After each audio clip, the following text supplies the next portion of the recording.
தாவி விளையாடும் பொம்மை.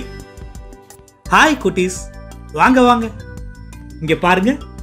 இந்த அருமையான பொம்மைய உங்களால வாங்க முடியாது, ஆனா செய்ய முடியும். இதுக்கு தேவை ஒரு டிஷ்யூ பேப்பர் ரோலு, அட்டை, கொஞ்சமா வயரு, ஒரு பழைய பாட்டில், ஒரு சின்ன ஸ்ட்ரா. இதை வச்சு ஒரு ஸ்கிப்பிங் பையனை செஞ்சுக்கிறோம்.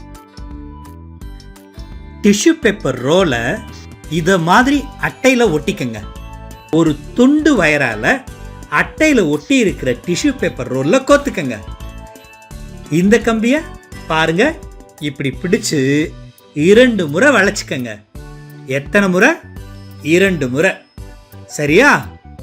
கம்பிய பிடிச்சு சுத்துனா கையில குத்தும் இல்லையா? அதனால ஒரு குட்டியூண்டு ஸ்ட்ராவை கைப்பிடி மாதிரி கோத்துக்கங்க. அட, இது நல்லா இருக்குல்ல? இப்ப கையை பிடிச்சு சுத்துங்க. முன்னால சுத்துறேன். அட, பையன் நல்லா தாண்டானே. 1 2 3 1 2 3. இருங்க இருங்க இருங்க, இப்ப பின்னால தாண்டானான்னு பார்க்கலாமா? 1 2 3 1 2 3. Wow, super! பையன் ரொம்ப அழகா ஸ்கிப்பிங் ஆடுறான்ல.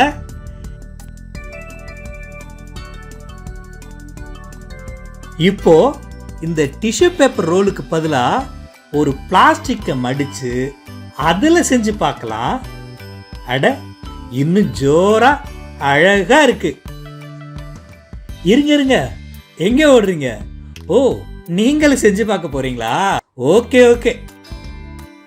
இந்த மாதிரி பயிற்சியை மேற்கொள்றதுனால எளிய பொருட்களை வச்சு நம்மோட படைப்பாற்றல் திறனை நாமே வளர்த்துக்கலாம்.